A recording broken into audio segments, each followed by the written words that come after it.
Hello everyone, welcome to the channel. एक बार फिर से आप सबके साथ आए हम प्रॉफिट लॉस का नेक्स्ट क्लास में। और जैसा कि आप लोग देख रहे हैं, क्लासेस रेगुलर टाइम पे चल रहे हैं। आप लोग भी पढ़ाई करते रहिए, रेगुलर अच्छे से कमेंट करते रहिए, हमें पता चलता रहेगा। लाइक करते रहिए, हमें मजा आएगा। और शेयर कीजिए, थोड़ा सा मैं भी मोटिवेट हो जाऊंगा। जो भी बच्चे सब्सक्राइब नहीं किए, चैनल को सब्सक्राइब कर लीजिए, क्योंकि जल्दी ही प्रॉफिट लॉस का बेसिक खत्म होने वाला है। और आपका नेक्स्ट लेवल का जो प्रॉफिट लॉस का सवाल है, फिर प्रीवियस सवाल, बहुत सारे सवाल आपको प्रॉफिट लॉस के मिलने वाले हैं। बहुत सारे लेवल के सवाल मिलने वाले हैं। मतलब आपको प्रॉफिट लॉस का एक ऐसा पकड़ बनाना है जहां से कोई भी एग्जाम्स हो, चाहे सीजीएल हो, चाहे एमटीएस हो, चाहे एनटीपीसी हो, चाहे ग्रुप डी हो, चाहे पीओ हो, चाहे फिर कलर को, कोई भी एग्जाम हो, आपको क्रैक करना है। चलें, इस उम्मीद के साथ आगे बढ़ रहे हैं कि आप रेगुलरली ऑन टाइम, मतलब सिंसियरिटी के साथ क्लास को रेगुलर कर रहे हैं। देखिए, आज के क्लास में मुझे क्या बताना है आपको, ये बताना है कि जो प्रॉफिट लॉस के सवाल होते हैं, जहां पे हम डिस्काउंट का बात आती है, डिस्काउंट में भी ये चीजें पढ़ने को मिलता है और यहाँ भी ये पढ़ने को मिल रहा है। डिस्काउंट में मतलब जब आप सामान के एमआरपी दिखता है आपको, वहां पे आपको मन में आता है कि भैया दुकानदार से हम कुछ बोलें कि भाई कुछ दाम वगैरह कम कर दो, कुछ इतना पे तो लिखा हुआ है, कुछ कम करो।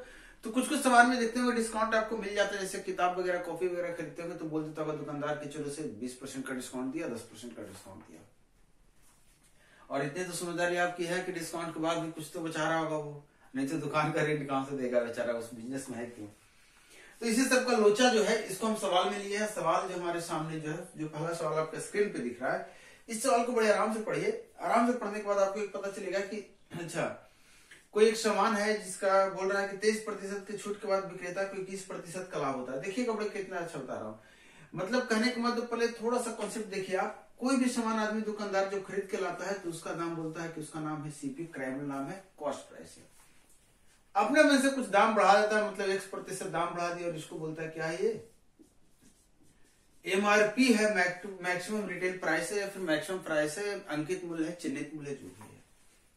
हमें वो यही मूल्य दिखाता है और इसको बेचेगा हमें और बोलेगा भैया लो ये सेलिंग प्राइस है, इतना में वो बेच देता है, जितना में हम खरीदते हैं मेरा खरीद मूल्य है एज ए कस्टमर, ये इसका विक्रय मूल्य है दुकानदार के लिए। और फिर हमारे जाने के बाद दुकानदार हिसाब किताब लगाता और कहता है 20% का क्या मिल गया प्रॉफिट, जबकि वो डिस्काउंट कितने का दिया था, 20% का। आपको ये डायग्राम को थोड़ा सा दिमाग में रखना होगा सवाल को जल्दी बनाने के लिए। देखिए, अगर आप सीपी के दाम को बढ़ाते हैं तो एमआरपी पहुंचते हैं, एमआरपी के दाम को घटाते हैं तो एसपी पहुंचते हैं, और फाइनली आपको पता चल जाता है कि सीपी से एसपी जाने का रास्ता जो है, या तो एमआरपी से होते हुए है या फिर डायरेक्टली प्रॉफिट से होते हुए है। क्लियर है? कहने का मतलब, जब सीपी का दाम बदल के आपने एमआरपी बनाया, फिर एमआरपी का दाम बदल के आपने एसपी बताया, मतलब जो शुरुआती से लेकर आखिरी तक जो भी आपने बदलाव हुआ है, वही बदलाव आपको बताएगा प्रॉफिट कितना है या लॉस है तो लॉस कितना है। क्लियर? तो इस कॉन्सेप्ट को अच्छे से याद रखना। अब इस सवाल को हम बताते हैं कि इस सवाल में है क्या। इस सवाल डायरेक्टली सवाल पे है कि क्या है, अभी मैं पढ़ता हूं। कह रहा 23% छूट देने के बाद विक्रेता को 21% का लाभ मिलता है। मतलब ये 23% का छूट दे दिया, चलिए ठीक, और 21% का लाभ हो गया। तो आपसे पूछ रहा है कि एमआरपी और जो सीपी है उसका अनुपात क्या है, क्रैमल और अंकित मूल्य का अनुपात क्या है। तो देखिए, ये जो फायदा होगा ये तो क्रैमल पे होगा। इसका मतलब आप कहेंगे कि जो भी क्रैमल है उस पे 21% का फायदा है, तो क्रैमल के हिसाब से आप कितना में सामान को बेच रहे होंगे, तो 100 प्लस 21% में। ये आपका क्या निकल कर आ गया, विक्रैमल। मैंने बोला क्रैमल के अनुसार से आप 21% फायदा कमाना चाह रहे हैं तो कितना में बेच रहे होंगे, तो आप करें सर इतना में बेच रहे हैं। और अगर एमआरपी के हिसाब से आपसे पूछ दिया तो कहेंगे सर एमआरपी तो हमारा कितना है,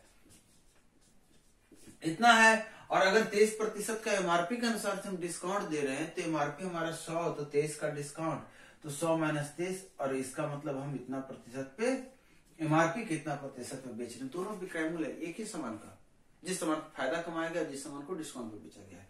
इसका मतलब दोनों को बराबर करेंगे तो आपको जो मिलेगा सीपी बटा एमआरपी, ये क्या मिलेगा, तो सीपी के सामने क्या आ गया, 100 माइनस 23, मैंने लिखा 100 माइनस 23 और नीचे लिख दिया 100 प्लस 23। मैंने पहला सवाल इसलिए आपको बता रहा हूं ताकि ये चीजें आपको अच्छे से पकड़ में आए। अब जो यहाँ पे आपको क्या सिखाना था, मेरा सिखाना ये था कि जो सीपी के सामने आपको लिखना है, जो एमआरपी के सामने लिखना है, वो उल्टा करके लिखना है। जब फॉर्मूला आप याद रखना चाहते हैं तो याद रखें, नहीं तो और भी तरीका दूंगा। तो सीपी के सामने कितना है, 100 माइनस 23। 23 कहां से आया, तो कहेंगे 23 डिस्काउंट वाला है, तो सीपी के सामने हमेशा डिस्काउंट वाला आता है। और 23 अगर घटा देंगे तो कितना आ जाएगा, 77।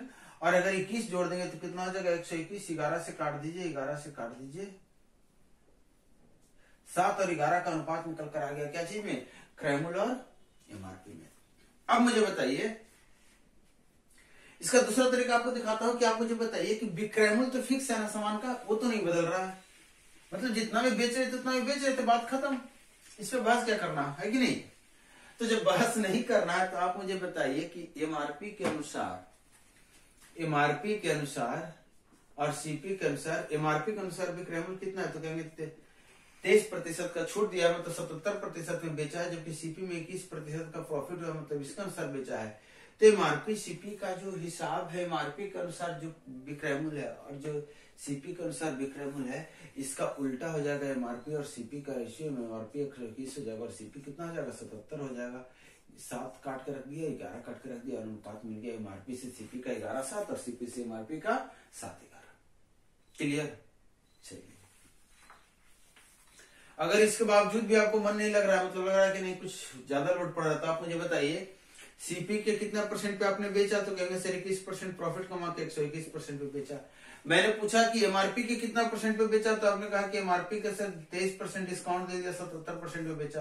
अब तो ये दोनों बराबर है, बिक्रैमुल है, दोनों को इक्वल करेंगे, सोल्व करेंगे और आपको आंसर आ जाएगा। मैं बढ़ गया नेक्स्ट सवाल पे। सेकेंड नंबर सवाल देखिए आप। सेकेंड नंबर सवाल क्या करा, 10% की छूट देने के बाद भी 17% का लाभ अर्जित करने के लिए क्रैमुल को कितना से बढ़ाकर अंकित लिखना चाहिए, मतलब अंकित मूल्य लिखना चाहिए। इसका मतलब कितना प्रतिशत बढ़ा के, आप मुझे बताइए। अब मैंने सीपी रखा, इसको बढ़ाकर एमआरपी लिखूंगा, यही तो मुझे चाहिए, इसी का अनुपात चाहिए ना, कितना बढ़ाया हूं। तो आप मुझे बताइए, एमआरपी जब आप निकालेंगे तो आपने बोला था 100 में से सर क्या करेंगे, प्रॉफिट को जोड़ेंगे। प्रॉफिट कितना कमाना है आपको, तो सवाल के अनुसार 17 कमाना है प्रॉफिट। और सीपी की बात करेंगे तो डिस्काउंट को यहां लेंगे, डिस्काउंट कितना है 10%, तो 10 हटा देंगे। इसका मतलब 117 जो है बटा 90 जो है 9 से काट देंगे, 9 तिया 27 होता है 13। मतलब क्या निकल कर आया कि जो 10 का सामान है इसको आप कितना लिख देंगे 13। यही नहीं एमआरपी है। सीपी 10 रुपया में खरीदा, लिखा 13 रुपया में, कितना बढ़ाया 3, कितने पे 10 पे, 100 पे कितना बढ़ाएंगे आप 30। इसका मतलब 30% आपने बढ़ा देंगे। क्लियर, बात पते की है, कुछ समझ में आया भैया, आगे बढ़े। चलिए देखिए नेक्स्ट सवाल, ये सेकेंड नंबर सवाल था। अब हम आ गए हैं थर्ड नंबर पे। थर्ड नंबर सवाल जो आपके सामने है वो थर्ड नंबर सवाल रहा ये, जब कोई उत्पादक अपने उत्पाद के खुदरा मूल्य पर 36% कमीशन की अनुमति देता है तो वह 8.8% का लाभ कमाता है। यदि कमीशन को घटाकर 24% कर देगा तो उसका लाभ प्रतिशत क्या होगा। देखिएगा, जब कोई उत्पादक अपने उत्पाद के खुदरा मूल्य पर 36% की कमीशन कहने का मतलब होता है कि डिस्काउंट एक तरह से कर सकते हैं। जैसे मैं हूं एक दुकान में मैं काम करता हूं, तो मुझे जो मालिक है वो कमीशन देगा और वो कमीशन मेरे हाथ में, मैं उस कमीशन को कस्टमर को दे दूं या फिर अपने पास रखूं। कहने का मतलब वो जो मालिक अगर 10% का कमीशन दे रहा है तो वो कमीशन उसको हाथ में नहीं मिलने वाला है। मतलब एज ए मालिक उसके लिए वो 10% क्या हो गया, माइनस हो गया, डिस्काउंट हो गया। तो इतना ही इसमें करना है, ज्यादा कुछ तिड़कमबाजी नहीं करना है। तो कह रहा है जब कोई उत्पादक अपने उत्पाद के खुदरा मूल्य पर 36% कमीशन देता है, इसका मतलब जो भी उसका मूल्य है उस पर 64% पे बेच रहा है वो, और उसको लाभ कितना कहा जाता है 8.8% का। मतलब क्रैमुल के अनुसार वो इतना परसेंट पे बेच रहा है कि नहीं बेच रहा है, एमआरपी के अनुसार वो इतना प्रतिशत पे बेच रहा है, जबकि क्रैमुल के अनुसार इतना प्रतिशत पे बेच रहा है। यदि कमीशन घटाकर 24% कर दिया जाए तो 76% पे तो बेचोगे ना भैया। क्या कर दिया जाए 24%, तो 76% पे बेचोगे। अब हमसे पूछ रहा है कि कितना प्रतिशत माने कितना लाभ होगा, तो हमें बता दीजिए प्रतिशत का वैल्यू कितना है। अगर 100 से ज्यादा होगा तो हम बोलेंगे इतना लाभ, अगर 100 से कम होगा तो हम बोलेंगे इतना हानि। चूंकि लाभ हो रहा होगा क्योंकि लाभ पूछा है, तो चलिए सोल्व करते हैं। तो बड़ा थोड़ा सा पंगा है, 8 से तो ये कटेगा, तो प्रतिशत उड़ा दिया, 8 से काट दिया और 8 से इसको काटेंगे तो 8 हो गया, 2 बच गया 8 या 24, 4 8 6 48, 13.6 और 8 से फिर से कट जाएगा ये, 8 एकम 8, 8 5 8 7 56, 1.7 बार में। अब एक की वैल्यू आगे 1.7, 76 की वैल्यू निकालना है तो 17 6 का 2 तल से आगे 0, बाकी हो गया 2, 17 17 6 का 2 तल से बोला ना, मतलब 102 तो हो गया। 10 बचा, दशमलव यहाँ ले लिया हूं मैं। 17 को 7 से गुना करेंगे तो 119, 10 129 आ जाएगा। इसका मतलब इतना प्रतिशत में आप सामान को बेच रहे हैं। आप खुद बताइए कि अगर 129.2% में बेच रहे हैं, 129.2% में, तो कहेंगे इसका मतलब सर 29.2% का आपको लाभ हो रहा है। ऐसा लाभ क्यों बोला आपने? क्योंकि क्रैमूल का इतना प्रतिशत पे आप बेच रहे थे, इसलिए इतना प्रतिशत का लाभ है।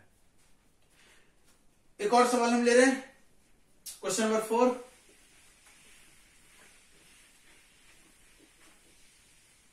मौसम ठंड की है, इतनी भी ठंड ना है कि पढ़ाई ना की जाए। तो चलिए क्वेश्चन नंबर 4 आप बनाइए, ये आपके लिए है। कह रहा है कि दुकानदार 8% की छूट के बाद इतना रुपए में टीवी बेच देता है। 8% छूट दे रहा है, मतलब एमआरपी के 92% पे जब बेचता है तो उसको कितना रुपया मिल जाता है? 17,940 रुपया। अगर वो 19.5% का लाभ कमाता है, नहीं, 19.5% तो लाभ कमा लेता है, 8% पे बेचता है, 19.5% तो लाभ कमाता है। अगर वो छूट नहीं देता तो लाभ कितना होता है? छूट नहीं देता तो मुझे बताइए कि लाभ कितना कमाता है? 19.5% का। इसको साइड रहने दीजिए।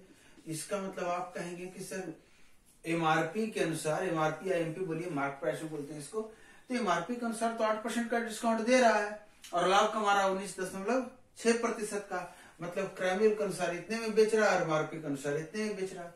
अगर छूट नहीं देने का इच्छा, मतलब एमआरपी पे बेच रहा है, वो डिस्काउंट 0 कर दे रहा है, मतलब 100% पे बेचेगा तो कितना में बिकेगा? बस यही बताना, यहीं से पता चल जाएगा आपको लाभ है तो कितना है, हानि है तो कितना है। 100 से कम तो हानि, 100 से ज्यादा तो लाभ। क्यों? क्योंकि सीपी पे वैल्यू मिलेगा। कुछ काटे इसको, देखिए दशमलव को रहने देते हैं, लगा देंगे लास्ट में। एक बार में कटा और हमें लगा 3 बार में कट जाएगा, दशमलव लगा दिया तो 1 की वैल्यू 1.3 आ गई, तो 100 की वैल्यू कितनी हो गई? 130%। मतलब आप जब डिस्काउंट नहीं देंगे तो 130% में आप बेचेंगे, 130% में क्रैमूल के अनुसार बेचेंगे 130%। इसका मतलब 30% का आपने लाभ कमा लिया। क्या लग रहा है? लाभ है। एक सवाल और लें, क्वेश्चन नंबर 5 पढ़िए, बनाइए जल्दी बना।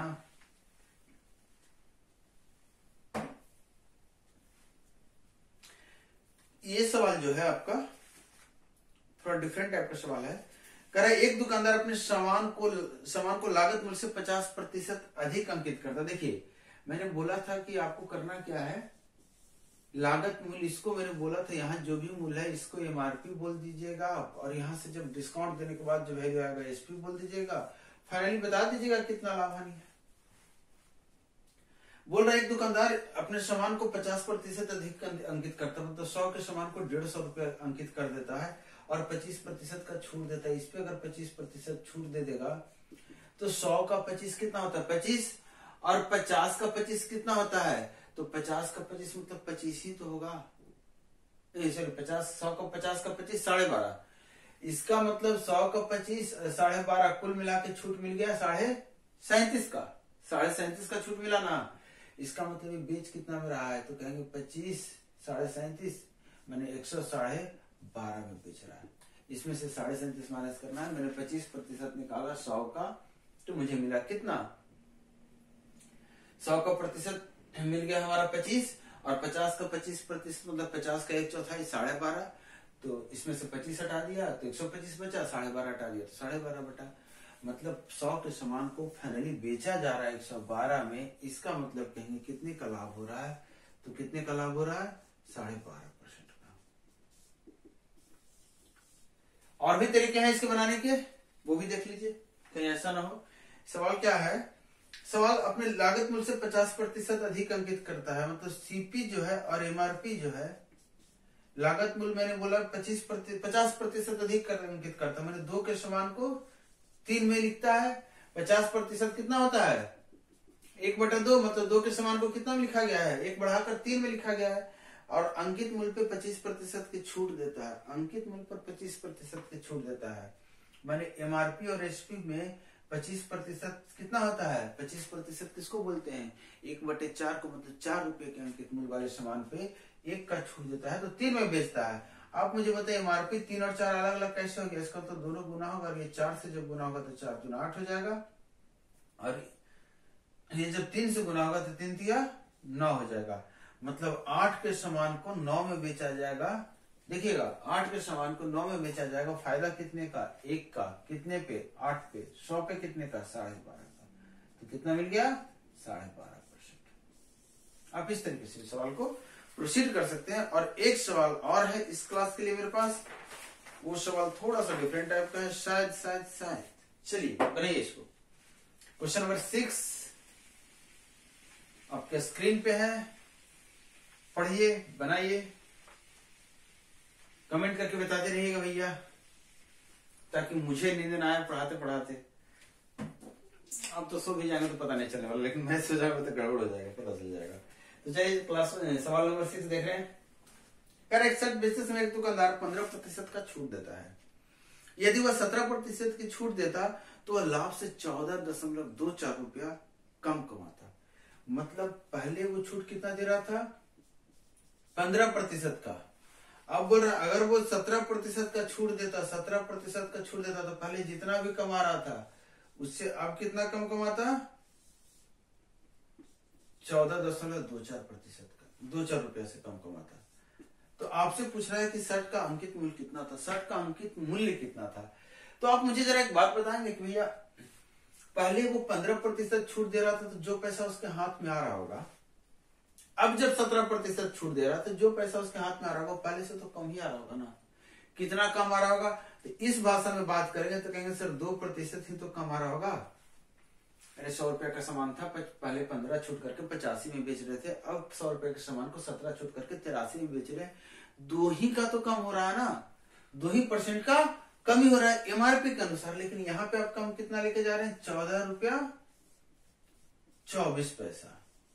मतलब जो 2 है वही हमारा कितना है, 14 है, 14-24 है। तो 100% ही तो हमारा एमआरपी होगा। तो 2 से काट दीजिए इसके, तो 2 7 14, 2 1 2, 2 दूना 4, और 100 के लिए दशमलव हटा दिया, और 712 रुपया। मतलब वो 712 रुपया का सामान था जिसके साथ ऐसे ऐसे कहानियां हो रही थी। और ये हमारा लास्ट सवाल था इस टाइप का, इस पार्टिकुलर क्लास 8 का। एक क्लास 8 है आपका परसेंटेज प्रॉफिट लॉस का। नेक्स्ट क्लास में फिर से कुछ अलग टाइप के सवाल लेकर आएंगे, और वो जो टाइप होगा वो सक्सेसिव का टाइप होगा। मतलब ए अगर बी को बेचता है, बी सी को बेचता है, सी मत वाला निकला फिर डी को बेचा। तो इस तरह से जब चीजें घूमती है, सक्सेसिव की बात आती है, तो वहां पे लेकर आएंगे। तब तक आप वीडियो को देखिए, सब्सक्राइब कर लीजिए, चैनल को नहीं किया सब्सक्राइब अभी तक तो, और शेयर जरूर कीजिएगा, अपने दोस्तों तक पहुंचेगा। अपने ग्रुप में जितने भी ग्रुप हैं आप चाहें तो शेयर कर सकते हैं, क्योंकि इससे क्या होगा, उन लोगों तक ये क्लास पहुंचेगा जो इनको पता नहीं है क्लासेस चल रहे हैं। तो चलिए मिलता हूं नेक्स्ट क्लास में। Thank you.